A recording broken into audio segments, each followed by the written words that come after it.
تو الگ ہوئے بنا چارہ نہیں ہے.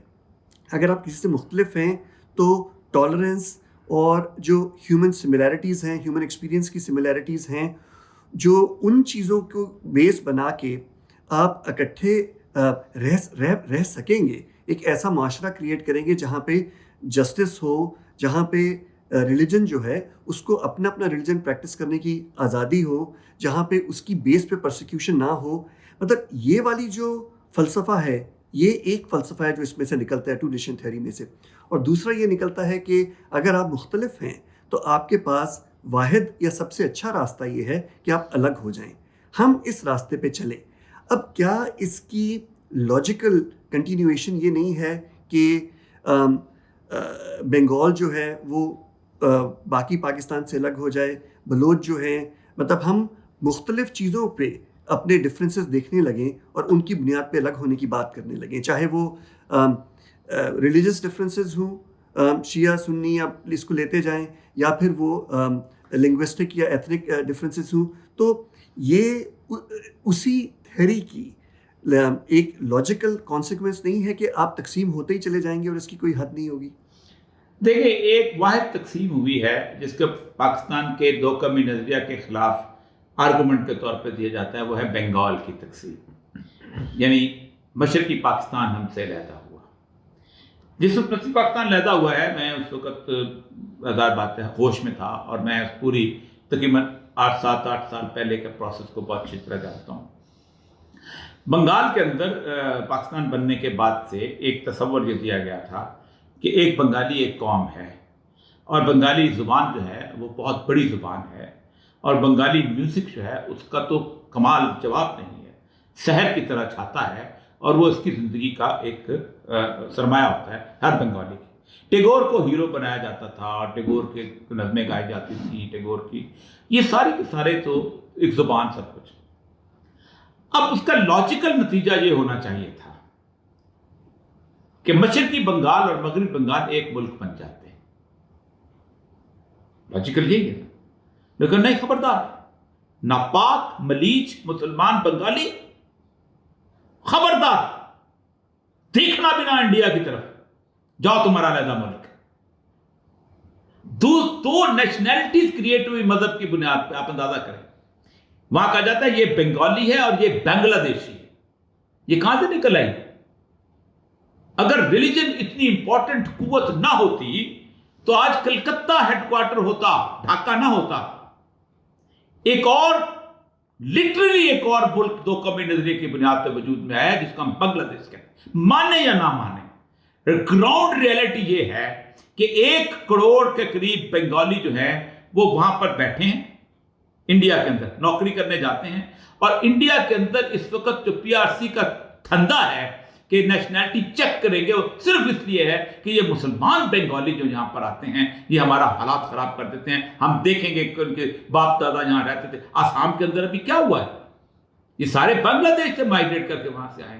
اگر زبان اتنی قوت والی چیز ہوتی, طاقت والی چیز ہوتی, زبان کلچر اتنی زبردست چیز ہوتی, نسل اتنی امپورٹنٹ چیز ہوتی, تو ضم ہو جاتا بنگلہ دیش مکمل طور پہ. ایک رچ, ایک بہت بڑے بلکہ ماس کے اندر چلا جاتا. جیسے ٹیکسس جو ہے امریکہ کا حصہ بن گیا کہ نہیں بنا, کوئی علاقہ چھوڑ سکتا اس کو؟ آپ کیوں نہیں بنے؟ اس کی بنیادی وجہ یہ تھی کہ اس برصغیر پاک و ہند کے اندر رہنے والے مسلمانوں کو اندازہ تھا کہ مقابلے پہ جو قوم موجود ہے وہ ہمارے ساتھ مکس ہو کے کبھی رہنے کا تصور ہی نہیں کر سکتے. جو رسوئی میں ہمیں گھسنے نہیں دیتی, جو ہاتھ ملاتے ہوئے ہم سے دستوار, یہ رانا چندر سنگھ ہمارے ساتھ ہوتے تھے, حالانکہ پاکستان میں ایم تھے, ہاتھ ملایا کرتے تھے, دھویا کرتے تھے, ملایا کرتے. ایک ریلیجس, ان کا اپنا حق ہے, بالکل ان کو پورا حق ہے مجھ سے ہاتھ ملا کے دھوئیں. میں ان کے نزدیک ملیچ ہوں, ناپاک ہوں, بالکل دھونا چاہیے. لیکن مسئلہ یہ ہے کہ پھر میرے ساتھ رہنے کا کوئی معاملہ نہیں بنتا.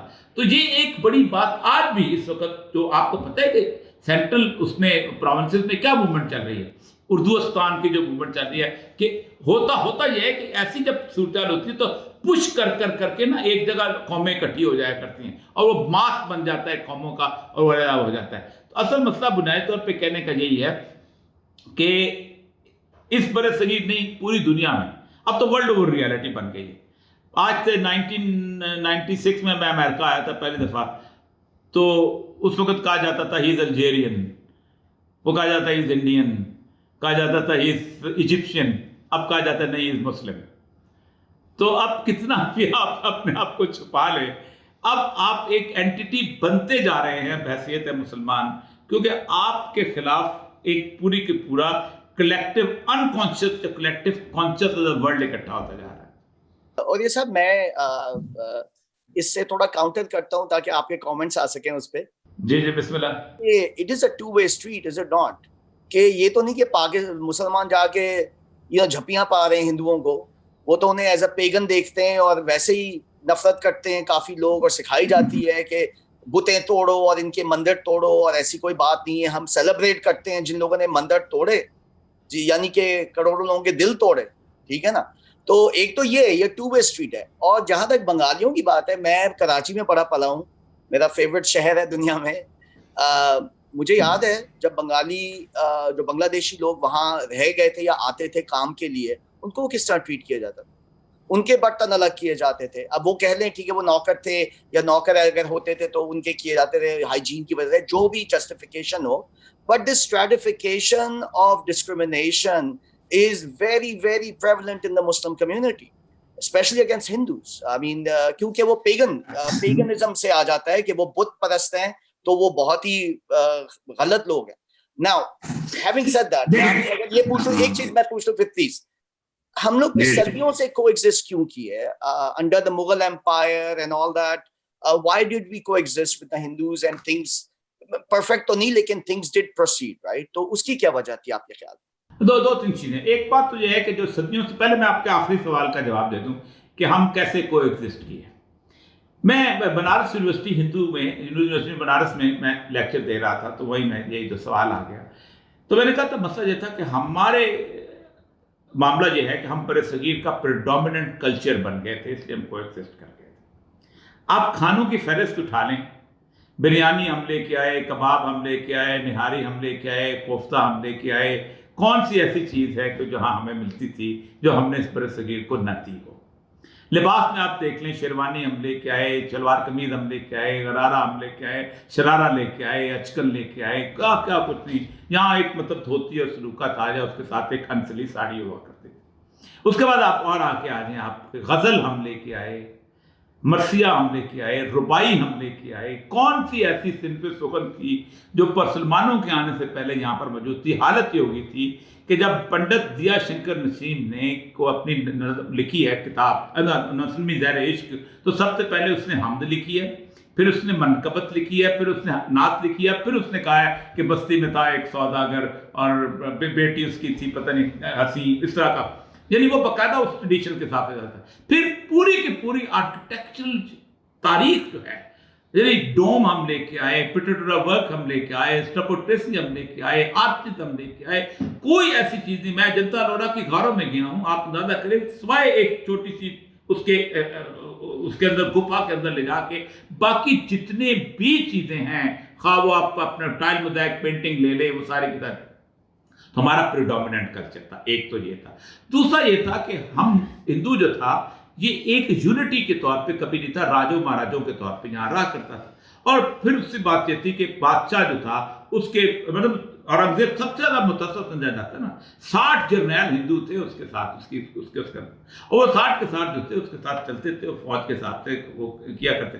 لیکن ایک بات امپورٹنٹ ترین آپ کو بتاؤں کہ پورے بر صغیر کے اندر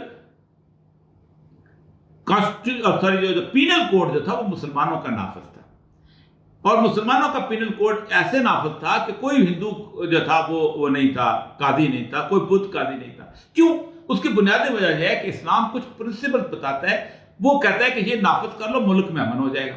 وہ کہتا ہے کہ قصاص کے بدلے میں قصاص دے دو تو تمہارے امن ہو جائے گی. اب قتل نہ ہندو ہوتا ہے، نہ عیسائی ہوتا ہے، نہ سکھ ہوتا ہے، نہ بدھ ہوتا ہے. وہ کہتا ہے زنا کی یہ سزا دے دو، زنا کا بھی کوئی مذہب نہیں ہے. وہ کہتا ہے جھوٹ کی یہ سزا دو، جھوٹ کا بھی کوئی مذہب نہیں ہے. غیبت کی یہ سزا دو، اس کا بھی چوری کی. تو انہوں نے وہ باقاعدہ، ایک تو یہ تھا کہ پریڈومیننٹلی کلچر ہمارا تھا جس کے رنگ میں سب لوگ رنگ گئے. آپ سوچ سکتے ہیں نا کہ یہ ایران سے غزل آئی ہے، وہ جو میں اسے تفتہ جیسے بندے نے کہا نا کہ ترک بچے سے عشق کیا تھا ریختہ کیا کیا ہم نے کہے، رفتہ رفتہ ہندوستان سے شیر میرا ایران گیا. وہ ایران کے ساتھ ان کی افیلیشن بنتی تھی اور سب کچھ. فارسی ایک ایسی زبان تھی جس کے اندر شاعری، رنجیت سنگھ نے دربار کی زبان فارسی رکھی تھی جو اتنا بڑا جو نیٹو اس کا تھا. ایک تو یہ تھا. دوسرا آپ نے سوال یہ کیا تھا کہ بنیادی طور پر یہ جو کانٹر ایگریمنٹ کہ ہم نے بھی یہ جو نفرت پیدا ہوئی ہے نا، یہ نفرت انگریز دور کے بعد آئی ہے کہ ہم نے مندر گرانے ہیں، یہ سب کچھ کرنے ہیں. ایک کتاب ہے رمیلا تھاپر کی سومناتھ، اتنی بڑی سٹڈی ہے جو ہم لوگ شائع نہیں کرتے. وہ کہتی ہے کہ محمود آف غزنوی جب سومناتھ پہنچا ہے تو اس سے 500 سال پہلے سومناتھ کا مندر جو تھا وہ زمین بوس کر دیا گیا تھا اور وہ مہاویر کا جھنڈا لہرا دیا گیا تھا. وہاں جین آگے ہوئے تھے.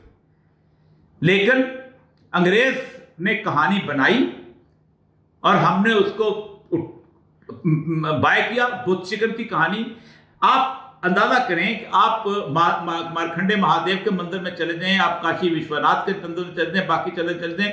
میں ڈی جی آرکیولوجی تھا، میں وہاں گیا تھا انڈیا میں.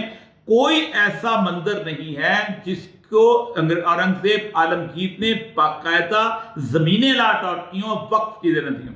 ایک دوسری امپورٹنٹ چیز تھی کہ ہمیں ہضم نہیں ہوتی یا کسی کو بھی ہضم نہیں ہوتی، لیکن میرے پاس یہ کتاب پڑھی ہوئی ہے، اگر ہوتا میں لا کے دکھاتا. اس کا نام ہے گولڈن ٹری.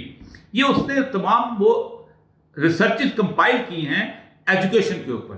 جس وقت انگریز جہاں بر صغیر میں آیا ہے تو بر صغیر پاک و ہند میں لٹریسی ریٹ جو تھا یہ 97% تھا. اور کیا تھا؟ 2 اتالیق مقرر کیے ہوئے تھے، ایک مسلمان اتالیق اور ایک ہندو اتالیق. اور دونوں کو یہ ہوتا تھا، ایک ہندو کو وید پڑھاتا تھا، حساب پڑھاتا تھا، اور فارسی مسلمان کو قرآن پڑھاتا تھا. یہ ایگزسٹ کرتے تھے. لیکن اس کی بنیادی وجہ یہ تھی کہ اس وقت تک کرتے رہے جب تک مسلمان وہاں پر رہے.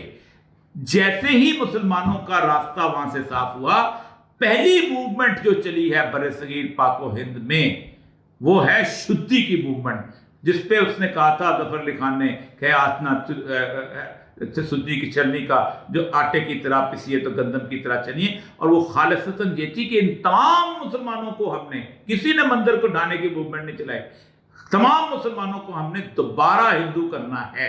اور وہی موومنٹ ہے جو آج تک گھر واپسی کی موومنٹ چلی. پہلی موومنٹ، اس سے پہلے کوئی ایسی اینٹی ہندو موومنٹ نہیں چلی. آپ تاریخ اٹھا کے دیکھ لیجئے، راجا رام موہن رائے ہو، کوئی ہو، کچھ ہو.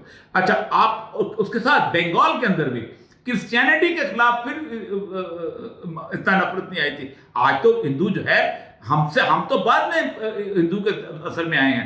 کرسچن تو زیادہ، آپ سوچ نہیں سکتے کہ جس طرح کرسچن کے اوپر ظلم روا رکھا گیا ہے گزشتہ تقریباً 25-30 سالوں کے اندر، ایک تصور. تو اصل مسئلہ یہ ہے کہ ہم کو ایگزسٹ کر سکتے تھے انگریز جب تک موجود تھا، لیکن ہمیں یہ خوف تھا، اور یہ خوف بڑا جینون تھا کہ اگر ہندو کی اکثریت آ گئی تو ہم کو ایگزسٹ نہیں کر سکیں گے. جس ملک کے ہر ریلوے اسٹیشن کے اوپر ہندو پانی اور مسلم پانی علیحدہ بکتا ہو، کوئی ریلوے اسٹیشن ایسا نہیں تھا بر صغیر کا جس کے اندر پانی مسلمانوں کا علیحدہ نہ ہو. آپ بنگالیوں کی بات کرتے ہیں، ہندو پانی علیحدہ، مسلمان ہندو بنگالی. اور جہاں تک انہوں نے بنگالیوں کی بات کی ہے، یہ بنگالی 71 کے بعد جہاں رہے ہیں. میں نے بنگلہ دیش میں سوال کیا تھا، میں نے کہا تھا 71 سے پہلے مجھے بتاؤ کوئی ایک بنگالی انڈیا میں نوکری کرنے گیا تھا؟ 3000 روپے کی نوکری، 1 کروڑ 10 لاکھ بنگالی وہاں. ایک بنگالی عورت بازاروں میں نہیں بکی تھی. ٹریڈیشنل ایسٹیمیٹ کے حساب سے 20 لاکھ بنگالی عورتیں دنیا کے بازار میں بکی.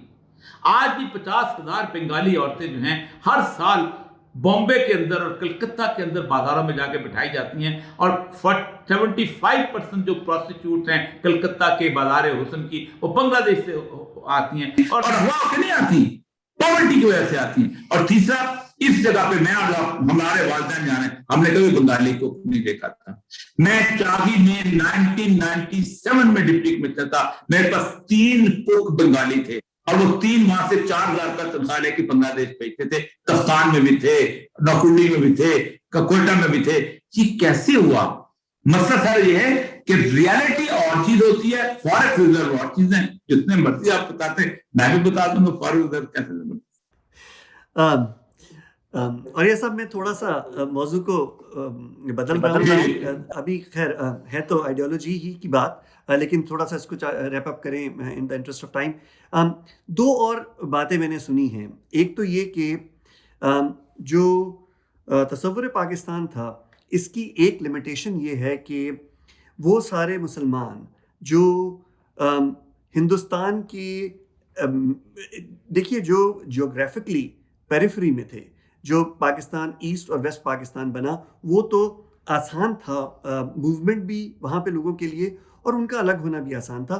لیکن باقی ہندوستان میں جتنے مسلمان تھے جن کے پاس ریسورسز نہیں تھے, چاہے وہ چاہتے بھی ہوں, تو یہ ایک ایسا سلوشن تھا جو آدھے مسلمانوں کی تو مدد کر سکا. لیکن وہ سارے مسلمان جو انڈیا میں رہ گئے, جو نہیں آ سکتے تھے, نہ صرف یہ کہ یہ سلوشن ان کے لیے تھا ہی نہیں, بلکہ ان کو شاید اور زیادہ مشکل میں ڈال گیا, کیونکہ اب انہیں اپنی لائلٹی کو جسٹیفائی کرنے کے لیے مزید مشکلات کا سامنا ہوتا ہے. تو یہ جو اعتراض ہے اس پہ آپ کیا کہیے گا کہ یہ سلوشن آدھے مسلمانوں کے لیے تھا ہی نہیں؟ دیکھیے, پہلی بات تو یہ ہے کہ جو بہار کے رہنے والے تھے ان کو بنگال بہت نزدیک تھا, وہ وہاں چلے گئے اور پھر وہاں ان کے خلاف ایک نفرت کی فضا پیدا کی گئی. یو پی اور سی پی کی تو آپ اندازہ کریں کہ 1958 تک لوگ آتے رہے ہیں یہاں پر. مسئلہ سر یہ ہے کہ کچھ لوگ ہوتے ہیں جو نہیں چھوڑتے, اور وہ ہوتے ہیں وہ زمین کے ساتھ وابستہ لوگ, جو وہاں پر مزارع ہوتا ہے, جو وہاں پیزنٹ ہوتا ہے, جو اپنی چیزیں اٹھا کے سر کے اوپر نہیں لے جا سکتا, وہ وہاں پر وہ صرف پنجاب کے اندر ایسا ہوا. کیوں نہ ایون سندھ کے اندر بھی کسی نہ کسی حد تک لوگ رہ گئے, بلوچستان کے کچھ علاقوں میں رہ گئے, یقیناً تھا. لیکن کیا اس ایک ایسی پاپولیشن جس کو ایک آپشن بھی موجود ہو کہ آپ دوسری طرف جا سکتے ہیں, اس کی بنیاد پہ ایک بڑے کیٹاسٹرافی جو کہ آج انڈیا فیس کر رہا ہے. دیکھنا 1982 میں 2 بندے تھے بی جے پی کے, لیکن اس کے پیچھے کم از کم 50 سال کی پوری موومنٹ تھی, اور اس موومنٹ میں ایک آرمڈ موومنٹ تھی, بجرنگ دل کی موومنٹ. آپ کو پتہ ہے 1925 میں سب سے پہلے انہوں نے لا ڈیفائی کیا تھا. قانون یہ تھا کہ مسجد کے سامنے بینڈ باجا نہیں بجانا. انہوں نے 25 میں بینڈ باجا بجا کے لا ڈیفائی کیا تھا کہ مسجد کی ایسی کی تیسی ہم بجائیں گے, اور فسادات ہوئے تھے ناگپور کے اندر 1925. ہم کو ایگزسٹ کر رہے تھے. تو اس کا مطلب یہ ہے کہ اگر ہم جو رہ گئے وہ اپنی مرضی سے رہے. اس ملک میں آنے سے کبھی کسی نے نہیں روکا.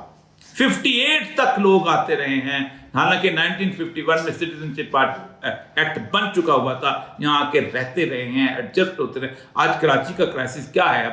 کراچی میں تو اس لیے کہ علیحدہ رہ گئے تھے. پنجاب میں تو ہمارے پڑوس میں ارد گرد یہ ماڈل ٹاؤن سے لے کے ہر جگہ سارے اردو اسپیکنگ لوگ تھے جو وہاں پر ایڈجسٹ ہوتے رہے. اور ان کو آج وہ جانتے بھی نہیں کہ اردو کا بھی زبان ان کی ہوتی تھی. وہ آج وہ پنجابی اسی طرح بولتے ہیں, آج وہ باقی چیزیں بھی اس طرح بولتے ہیں. ایک تو بنیادی آرگومنٹ یہ ہے کہ ایک بڑے کاز کے اندر اگر آپ یہ سمجھتے ہیں کہ ایک بندہ جو ہے اسی کا آپ ذمہ داری لیں گے تو غلط ہوتا ہے. جس طرح کہا جاتا ہے کہ جب آپ ٹیررزم کے خلاف, جب آپ انسرجنسی کے خلاف آپ آخر میں طے کرتے ہیں تو اس کا مطلب یہ نہیں ہوتا کہ ہر بندے کو مار کے آپ ایک اوور آل سلوشن کرتے ہیں. اور اوور آل سلوشن جو تھا وہ بہت بہتر نکلا تھا. وہاں پاپولیشن وہاں مسلمانوں کی اب بڑھتی جا رہی آ رہی ہے. وہ ہندو ویسے چیختے ہیں, یہ بچے بھی پیدا کرتے ہیں, اب اس کا کوئی علاج نہیں, ہم کیا کر سکتے ہیں. بلکہ اور یہ صاحب اسی اس کے اوپر سیگوے ملتا ہے کہ اس وقت ہندوستان میں شاید 20 کروڑ کے قریب مسلمان ہیں, اور پاکستان میں تقریباً اتنے ہی 20-22, وہ ٹھیک سے تو پتہ نہیں چلتا. اور شاید بنگلہ دیش میں بھی 17-18 16. جی. تو اگر ہم اس خطے کے سب کانٹیننٹ کے مسلمانوں کو دیکھیں, جمع کریں, تو یہ تقریباً 60 کے قریب 60 کروڑ بنتے ہیں. اور اس خطے میں اگر ہندوؤں کو دیکھیں تو وہ تقریباً شاید 85 یا 90 کروڑ کے قریب بنیں گے. یعنی مسلمانوں اور ہندوؤں کا ریشو اس پورے خطے میں دیکھا جائے تو 10:7 کا ہے تقریباً. نا یہ اتنی زیادہ سائزبل مائنورٹی ہے کہ اس کو شاید ہمیں مائنورٹی کہنا بھی نہیں چاہیے. تو ایک آرگیومنٹ لوگ یہ دیتے ہیں کہ پاکستان بننے سے مسلمان 3 میں تقسیم ہو گئے, بلکہ یہ چیز انگریزوں کا جو آئیڈیا تھا سارے جہاں سے وہ کالونی کو چھوڑ کے گئے کہ ان کو توڑ کے چھوٹے چھوٹے حصے بنا دو تاکہ ان کو بعد میں کنٹرول کرنا آسان ہو, ہم ایک طرح سے انہی کے ہاتھ میں کھیلے اور مسلمان بر صغیر کے اس طرح سے تقسیم ہو گئے, اتنی چھوٹی مائنورٹی بن گئے کہ ان کا وہ انفلوئنس نہیں رہا. جس طرح اب تو خیر ساؤتھ افریقہ میں بھی حالات بہتر ہیں, جس طرح امریکہ میں ریسزم رہی ہے کہ اوور ٹائم جب ایک سائزبل مائنورٹی ہو تو جیسے جیسے مورل اور ایتھیکل ویلیوز ڈیولپ ہوتی ہیں, ایک ڈیموکریٹک سسٹم چلتا ہے تو لوگ ایک دوسرے کے لیے جگہ بناتے ہیں. تو آرگیومنٹ یہ ہے کہ اگر مسلمان اکٹھے ہوتے تو کیا یہ اوور آل مسلمانوں کے لیے بہتر چیز نہ ہوتی؟ دیکھیں, وقت کے ساتھ ساتھ یہ ڈیموکریٹک سسٹم نے یہ ثابت کیا ہے کہ وقت جگہ انسان نہیں بناتا بلکہ زیادہ سے زیادہ تلخ ہو جاتا ہے. ابراہیم لنکن کے زمانے کا امریکہ جو ہے اس کی بو باس آج پھر دوبارہ نظر آنا شروع ہوتی ہے امریکہ کے اندر. ڈیموکریٹک سیٹ اپ میں آپ کی ہاسٹیلٹیز جو ہیں ہمیشہ, الیکشن جو ہے نا اس کا پروسیس بڑا عجیب و غریب ہے. الیکشن بیس کرتا ہے ہاسٹیلٹیز کے اوپر, وہ کسی بھی قسم کی بھی آپ ہاسٹیلٹیز لیں, اس کا ڈھنگ رنگ ہی آتا ہے. ایک بات تو یہ, دوسری بات آپ نے جو بڑی 7 اور 10 کی جو ریشو کو بتائی ہے, پہلی بات تو یہ ہے کہ 97% کشمیری جو تھے انہوں نے کیا کر لیا؟ کچھ نہیں کیا بیچارے. 1 لاکھ شہید, حیران کن حد تک. پھر سب سے بڑی بات یہ ہے کہ میں 2007 میں جب انڈیا میں گیا تھا تو پورے انڈیا کے اندر کشمیر کے خلاف ایک نفرت تھی کہ انہوں نے ہمیں مروا دیا ہے, لوگ ہم پہ ٹرسٹ نہیں کرتے, ہم جہاں عزت سے رہ رہے تھے ہم تو یہ کر رہے تھے وہ کر رہے تھے, دیکھو کشمیر کا نام لینا مشکل ہوتا تھا. میں 2016 میں جب گیا ہوں تو ہر بندہ کشمیر کا نام لیتا تھا کہ کشمیری ٹھیک بولتے تھے, ہمیں ان کا ساتھ دینا چاہیے تھا. دیکھیں, کچھ قوموں کی انہیرنٹ صورتحال ہوتی. کیوں آئرلینڈ کی شکل مختلف ہے برطانیہ والوں سے؟ ایک کاکیشین ریس, ایک جیسے لوگ, کوئی کلمہ علیحدہ ان کا, ایک جیسے ان کا چرچ بھی, ان کی عبادات کا تصور بھی, ہر ریس کی کچھ ایٹریبیوٹس ہوتے ہیں.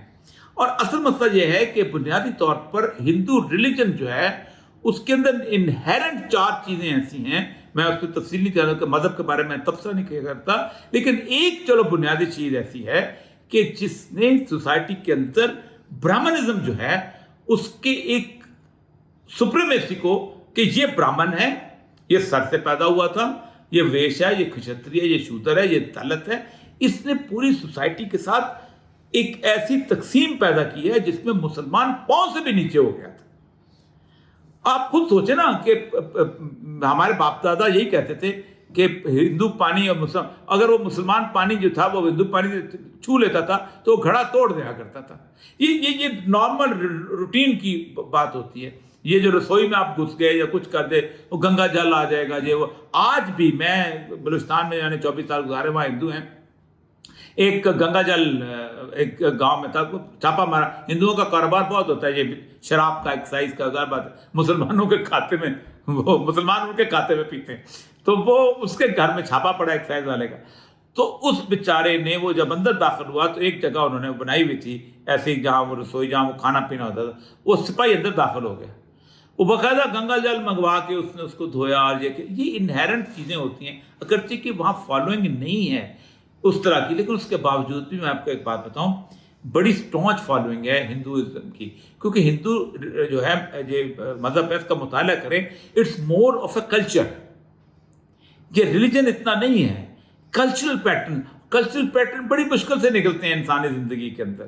رنگا رنگی ہے, مطلب 65,000 تو دیوی دیوتا ہیں. آپ خود سوچ رہے 10 اوتار جو ہیں ہندوؤں کے اپنے نہیں ہیں. گوتم بدھ ان کا اوتار ہے جو کہ ٹوٹل ان کے اگینسٹ آیا تھا.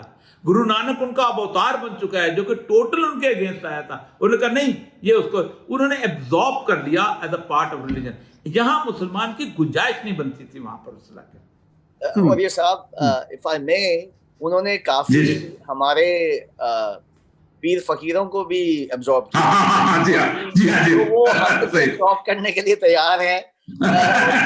لیکن آپ نے بولشوک کی بات کی تھی تو میں ایک نقطہ اٹھا دوں کہ یہ caste system is obviously amoral, ہم سب سمجھتے ہیں, لیکن بہت سارے ہندو اب اس کو پریکٹس نہیں کرتے, وہ الیگل بھی ہے وہاں.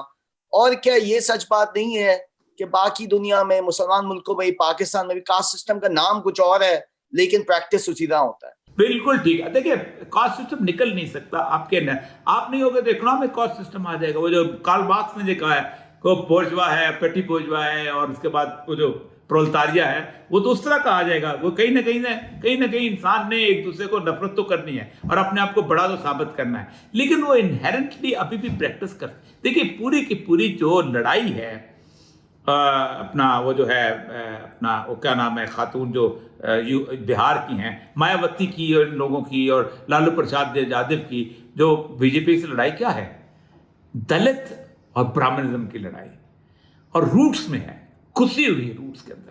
اور آپ سوچ سکتے ہیں کہ وہ اس حد تک برا سمجھتے ہیں یہ کیوں نہرو کے خلاف ہوئے تھے یہ سارے کے سارے بی جے پی والے, کہ اس نے اس کو جگجیون رام کو اس کے اندر لے آیا تھا. اور سب سے بڑی بات تھی تو کہتے کہ یہ جو امبیڈکر ہے اس کو تم نے کانسٹیٹیوشن بنانے کے دیکھا, یہ دلت ہم اس کے ساتھ کرسی پہ بیٹھے, اور آج تک وہ چلا آ رہا ہے. یہ رہتا ہے. سب سے پہلے کہ تکلیف سے بات پتہ کیا ہوتی ہے, وہ کاسٹ سسٹم جس کو ریلیجن سینٹیٹی دے دے, تھپکی دے دے, وہ بہت برا ہوتا ہے. اور یہ صاحب ایک ماڈرن ڈیموکریسی میں ریلیجن کو اور اسٹیٹ کو الگ رکھنے کی بات ہوتی ہے. تو وہ ملک جو نظریاتی ہیں, ہم اس وقت پاکستان کی مثال لیتے ہیں کہ کیا نظریہ پاکستان نے اس چیز کو مشکل بنا دیا ہے کہ ہم ریلیجن کو, مذہب کو اور اسٹیٹ کو الگ الگ کر سکے پاکستان میں؟ دیکھیں یہ نعرہ لگا تھا 1900 کے اندر تقریباً, اس سے پہلے چلتا آ رہا. 1797 کے اندر ریلیجن روسو نے, لاک نے, اور اس کے ساتھ ساتھ خاص طور پہ والٹیئر نے یہ نعرہ لگایا تھا religion has business with the state. اس کی بنیادی وجہ یہ تھی کہ چرچ جو تھا وہ بہت حاوی ہو چکا ہوا تھا, اور اتنا زیادہ حاوی ہو چکا تھا کہ 1000 لوگ جو تھے ان کو اکٹھا کرنا اور ایک بڑے میدان میں لے کے آنا اور آگ لگا دینی. ہائیڈلبرگ میں کتابوں کی جو آگ ہے وہ پتہ نہیں کتنے دن جلتی رہی ہے, ساری دنیا کی کتابیں لگا, اس وجہ سے انہوں نے نعرہ لگایا تھا. اور اس کی ایک بنیادی وجہ یہ تھی کہ وہ سمجھتے تھے کہ ریلیجن جو ہے یہ انسانوں کو لڑاتا ہے آپس میں, یہ خون خرابہ کرتا ہے, انسان امن سے نہیں رہ سکتا. 1901 اب دنیا میں امن ہو جانا چاہیے تھا نا, لیکن ہم نے 2 جنگیں لڑی ہیں, first world war, second world war. ہم نے 15 کروڑ بندہ مارا ہے. کس بنیاد پر؟ کلر کی بنیاد پہ, کاسٹ کی بنیاد پہ, کریڈ کی. Germans are superior. ہٹلر کہا کرتا تھا جرمن مرد ہوں گے اور برٹش عورتیں ہوں گی اور ہم زبردست بچے پیدا کریں گے. ہم نے بغیر, آپ سوچ سکتے ہیں کہ جو بنگال فیمائن 1943 کا آیا ہے اس کے اندر جو چرچل کے فکرے ہیں حیران کن ہیں. آپ نے روک لیا گندم, اور اس کے اوپر ایک بندے نے لکھا کہ جناب لوگ مر رہے ہیں بھوک سے, تو اس نے کہا نہیں یہ ہم کبھی وقت میں کام آئے گا, ویٹرنز آف دا وار کے لیے کام آئے گا. اس نے کہا لوگ مر رہے ہیں, تو اس نے لکھا ہیز گاندھی ڈائیڈ یٹ, کیا گاندھی مر گیا؟ جب مر جائے گا تو مجھے بتا دینا. اور 43 لاکھ لوگ ہم نے جنگ میں نہیں مارے, ان کو خوراک نہ دے کے بھوک سے مارے. کس بنیاد پہ؟ Because they were not of the white skin people, وہ سبجوگیٹڈ تھے. اسی طرح ہم نے ایک ہی نسل کے لوگ تھے, جرمن اور فرانس ساتھ ساتھ پڑوس تھے. تو اصل مسئلہ یہ ہے کہ یہ ایک بڑی متھ ہے کہ ریلیجن جو ہے امن لے کے آتا ہے. انسان کے اندر ہے نا ایک انہیرنٹ لڑنے کی جو ایبلٹی ہے یہ بڑی مشکل سے ختم ہوتی ہے, اور جس کو ختم کرنا چاہیے. دوسری جہاں تک اس بات کا تعلق ہے, اسلام ایک بیسیکلی سیٹ آف رولز بتاتا ہے کہ جو آپ نے نافذ کرنے ہیں, جس کے لیے آپ اس دنیا کے اندر آئے ہیں. ایک پرنسپل اس کا ہے جس کے لیے رسول اکرم صلی اللہ علیہ وسلم نے مدینہ کی ریاست قائم کی اور اس کو نفاذ کر کے دکھایا. نہیں نافذ ہو نانو. دنیا میں کمیونزم ہے, 75 سال انہوں نے نافذ کر کے دکھایا, آج پھر دوبارہ بیچارے لگے ہوئے ہیں. لیٹن امریکہ میں ہر ملک کے اندر لگے ہوئے ہیں. پاگل پن ہے نہیں ہے جیسا بھی ہے, نظریاتی لوگ ہیں, وہ سمجھتے ہیں ہمارا نظریہ ہے. ڈیموکریسی ایک ویکل بھی ہے, ایک نئی ویکل بھی ہے. وہ بارشویک ریولوشن جو آیا تھا رشیا کا, اس میں کوئی ڈیموکریسی نہیں تھی. یوکرین کے ایک شہر میں سے 50,000 بندے نکال کے مار دیے تھے انہوں نے, اور حیران کن. تو اصل مسئلہ یہ ہے کہ یہ انسان نے ایسے ہی چلتے رہنا ہے. میں اگر کوئی تھیوری, فلاسفیکل تھیوری ہے نا, وہ یہی ہے کہ جو پیس جو ہے اچیو نہیں ہوتا, اندر ایسی اس کے اندر کوئی لڑنے کی, مرغوں کے لڑنے والی ایبلٹی بنی ہوئی ہے کہ بس تو بہتر ہے کسی آئیڈیالوجی کے لیے لڑ لیا جائے. بات جو مجھے سمجھ میں آئی آئیڈیالوجی آف پاکستان کے حوالے سے وہ یہ ہے کہ ہاں اس پہ اعتراضات ہیں, کوئی بھی سلوشن 100% نہیں ہوتا, لیکن ان سرکمسٹانسز میں شاید یہ سب سے زیادہ مناسب سلوشن تھا, آل بی ایٹ اس کے کچھ ایسے پہلو بھی تھے جو شاید ڈیزائربل نہ ہوں, لیکن ان the grand scheme of things یہ ایک مناسب آئیڈیا تھا. اور یہ صاحب بہت بہت شکریہ اس گفتگو کا.